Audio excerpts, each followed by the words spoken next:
वाराणसी में सर मुख्यमंत्री जनसभा करने वाले हैं, कैसे देख रहे हैं इसको? मुख्यमंत्री जी तो नारद मोह में पड़े हुए हैं। नारद जी गए थे स्वयंवर में कि भाई हमको चेहरा दे दीजिए कि हम उस लड़की का वरण करें, तो ब्रह्मा जी ने उनको दिया चेहरा। तो उसी प्रकार से हमारे नीतीश कुमार जी चेहरा दिखलाना चाह रहे हैं, चमका रहे हैं, जबकि बिहार में ही नारियों को अपमान कर रहे हैं, शेड्यूल कास्ट को अपमान कर रहे हैं और ऐसा आचरण कर रहे हैं कि समान व्यक्ति और आचरण नहीं करता वो आदमी। हम तो समझते हैं इज्जत अगर चाहते हैं तो बिहार में ही चुपचाप बने रहें, बैठें, और वहाँ जा कर के और अपना नाम फिसड्डी करना चाहेंगे, बदनाम करना चाहेंगे तो उचित नहीं होगा, एक बात। और दूसरी बात कि बनारस में मीटिंग करके करेंगे क्या? कौन इनको पूछता है? अभी चुनाव लड़े तो सभी चुनाव 5 में के को वोट आया इनको? सब जगह 10 वोट, 25 वोट, 40 वोट, एक जगह 4,400 वोट या 1,400 वोट मिला है। तो कहने का मतलब कि इनको कोई पूछ रहा है कौन?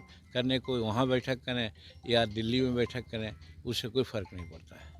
पर जिस तरीके से मान लीजिए नीतीश कुमार हैं वो प्रचार करने जा रहे हैं, तो कहीं ना कहीं जेडीयू के लोग कह रहे हैं कि क्यों परेशान हो रहे हैं आप लोग, वो अपना काम कर रहे हम हैं। लोग परेशान कहाँ हो रहे हैं? बीजेपी के लोग तो सवाल आप लोग उठा रहे पूछते हैं, हैं इसलिए हम लोग बीजेपी बोलते के हैं। लोग सवाल खड़े कर रहे हैं, वोट मिल रहे हैं नहीं मिल रहे हैं। मुख्यमंत्री जी वाराणसी जा रहे हैं, परेशान एनडीए के लोग हो रहे हैं। कोई एनडीए के लोग परेशान नहीं हो रहा है।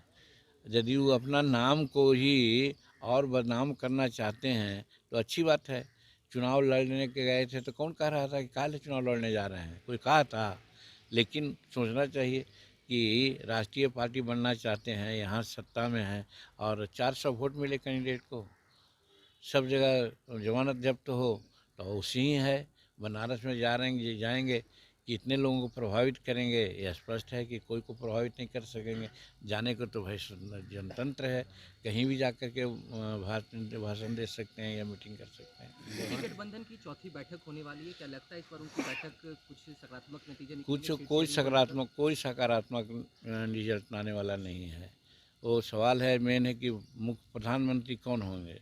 तो प्रधानमंत्री कांग्रेस अगर चुनाव हार गई है तो इसके लिए लोग सोचते हैं कि अब राहुल गांधी जी स्टेप डाउन कर जाएंगे। ऐसा संभव नहीं है। आज राष्ट्रीय पार्टी के रूप में है कांग्रेस लोग का अपना दावा नहीं छोड़ेंगे। अब इन लोग ऐसे हैं, चाहे अखिलेश जी हों, चाहे ममता जी हों, चाहे नीतीश जी हों, ये अपना ही शक्ल देख रहे हैं। तो इसलिए वो बैठक 19 को होने वाली है, उसमें कोई रिजल्ट आने वाला नहीं है। ये जो बिखरे हुए हैं बिखरे रहेंगे। मोहन यादव को मुख्यमंत्री बनाया जा रहा है, इसको लेकर कहीं ना कहीं जेडीयू के लोग सवाल खड़े कर रहे हैं कि किनको मुख्यमंत्री बना रहे हैं जो माता सीता का अपमान किए थे। वो बात तो क्या है इसके बारे में मैं नहीं कहूँगा, लेकिन इतना ज़रूर कहूँगा कि एनडीए ही एक ऐसी पार्टी है, गठबंधन है, जहाँ सबों का सम्मान करती है। आपने देखा छत्तीसगढ़ में दे दिए आदिवासी को, और यहाँ दे दिए यादव जी को, मोहन यादव जी को। इसी प्रकार से राजस्थान में भी कुछ होने वाला है। तो यहाँ सबका समावेश है, न कि बिहार में एक लठ पकड़े हुए हैं कि एक फलने मुख्यमंत्री होंगे, या वो लोग पकड़े हुए हैं कि हम हिंदुस्तान में फलने को प्रधानमंत्री बनावेंगे। ऐसा वो वहाँ नहीं है।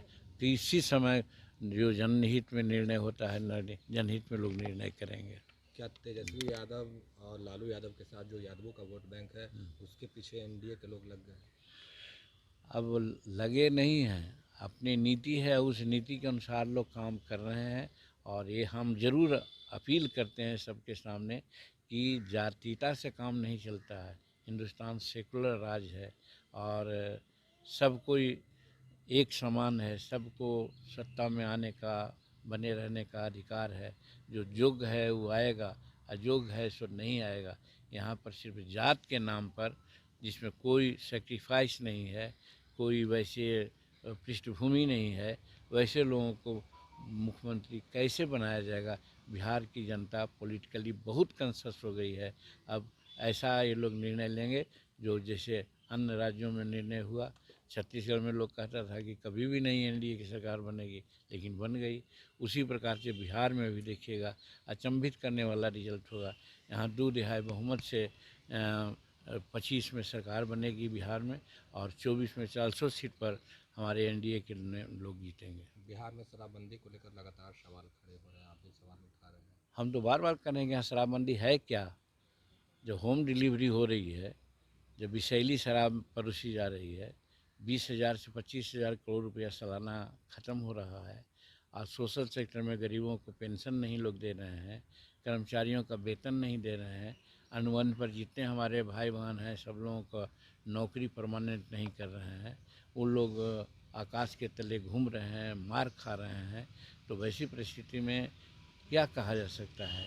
तो इसीलिए हम कह सकते हैं कि साहब जो ये सब काम करेगा वही यहाँ सरकार बनाएगा, और इस संबंध में एनडीए के ही लोग आएगा। तो चाहे शराब का मामला हो उस पर पुनर्विचार करेंगे हम लोग, और जहाँ तक और नियुक्ति का सवाल है, परमानेंट करने का सवाल है, चाहे शिक्षक का हो, चाहे संविदा पर काम करने वाले हों, सब पर हम लोग विचार करेंगे।